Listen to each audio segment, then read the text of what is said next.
Well, after a week-long suspense, it's clear that Himanta Biswa Sarma is all set to be the next Chief Minister of Assam. Anytime now, Sarma, along with other NDA leaders, will be meeting the Governor Jagadish Mukhi at his Guwahati residence to stake claim to form the government in Assam. Sources say he will be taking oath on Monday. This after he had been elected as the leader of the BJP's Legislative Party in the state. Meanwhile, the outgoing Chief Minister Sarbananda Sonowal has submitted his resignation to the governor. This comes after the two powerful leaders were summoned by the top brass in Delhi on Saturday. Both Sonowal and Sarma held one-on-one meeting with the Home Minister Amit Shah, BJP President JP Nadda and other senior BJP leaders.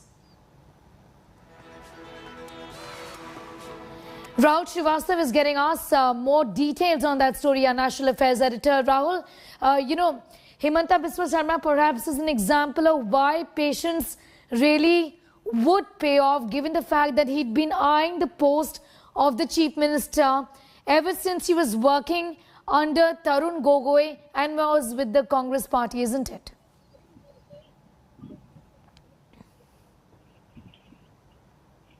Yeah, I think more than his patience, what is notable is the BJP's hunger to win. The change in chief ministership has been brought in a very peculiar circumstances. Remember that Mr. Sarbananda Sonowal was part of the ASU movement against Bangladesh infiltrators. And in 2005, he won a landmark judgment in Supreme Court against the IMDT Act. He was called the Jatiya Neta, Nayak, means who is the leader of the region. Despite that, he was in the AGP. In 2011, he joined the BJP. And then in 2016, he was the face of the party. He blended what is called tribal pride. There are very dominant prides in Assam, Upper Assam area. And what is BJP's and RSS Hindutva philosophy. Also, that Bangladeshi infiltration element was very close to the RSS heart. And that is why he was the poster boy for the BJP and the first BJP government in Northeast. But over the last 7 years, Mr. Himanta Biswa Sarma has emerged as Mr. Fix-It, as a strong man, not only just in Assam, but in adjoining states of Northeast. And that is why the BJP has made a balancing act. It has weighed what is better. And in that, what they have felt that in the long run, if there is an anti-CA sentiment in Assam, Biswa Sarma can handle it better. If there are tea workers who have been promised better wages and they need to be cultivated for a longer period, especially Lok Sabha, Himanta Biswa Sarma can do it. So all the challenges that the Assam Chief Minister would have faced, the BJP feels he's a better choice. Otherwise, remember, Himanta Biswa Sarma came from the Congress Party, and very rarely does the BJP allow a non-RSS BJP cadre person to emerge at a post like the Chief Minister. And that is why it's a very significant move that they have not made a mistake like the one they made in Uttarakhand, that they had to change the horses midway because the Chief Minister was not able to perform. And that's why I will say it's a BJP eyeing the future, especially the Lok Sabha election. Mr. Sarma will be staking claim. What we are hearing, likely to go out for his oath-taking tomorrow as quickly as possible. Small ceremony, not big splash by the BJP because of COVID protocols. And what we are hearing, only JP Nadda will be one of the top leaders. All right.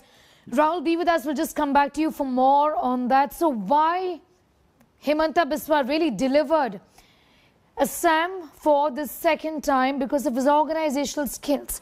That's what is something that he's excelled at. And that's the reason why the BJP looked up to him essentially to, in fact, like Rahul was pointing out, solve problems for the party in many other states. So he was somebody who was looked at with his skills as far as the organization is also concerned. BJP's key strategist in the Northeast. So he was a troubleshooter essentially for the BJP, and that's also something that the central leadership couldn't really oversee. Himanta oversaw a campaign with high resonance. So in that sense also he delivered de facto leadership, ensured Congress slipped in the state of Assam. Also, indispensable troubleshooter, like I mentioned, not just for Assam but the neighbouring areas also, Meghalaya for example, where Himanta stepped in and delivered. Rahul continues to be with us for more on that. Rahul, what's in it now for Sarbananda Sonowal?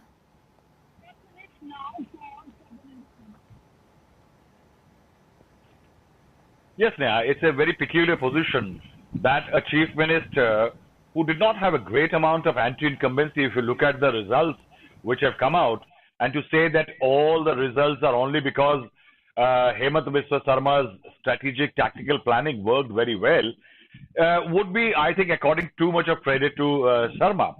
It is also true that Sonowal does represent the ethnic tribal pride in several districts of Upper Assam and Assam area, and that is why it's a strange position that despite low anti-incumbency, a chief minister had to give up his chair. But what the BJP was looking for, a strong man in form of Himanta Biswa Sarma, who can handle the good with the bad and the ugly.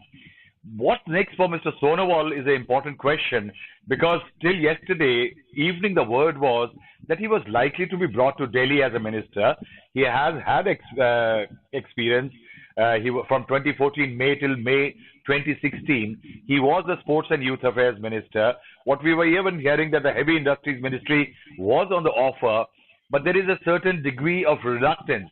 What Mr. Sonowal is worried is that Himanta Biswa Sarma is that kind of a typical old congressman leader that once he steps out of Assam, Sarma will eventually ensure that his roots in Assam get diminished. And that sense of worry, Mr. Sonowal, and also the worry about the cadres which are close to Mr. Sonowal remains. One will have to wait and see how the central leadership convinces Mr. Sonowal to emerge with a greater role tag as far as a template called a ministership in Delhi is concerned. All right.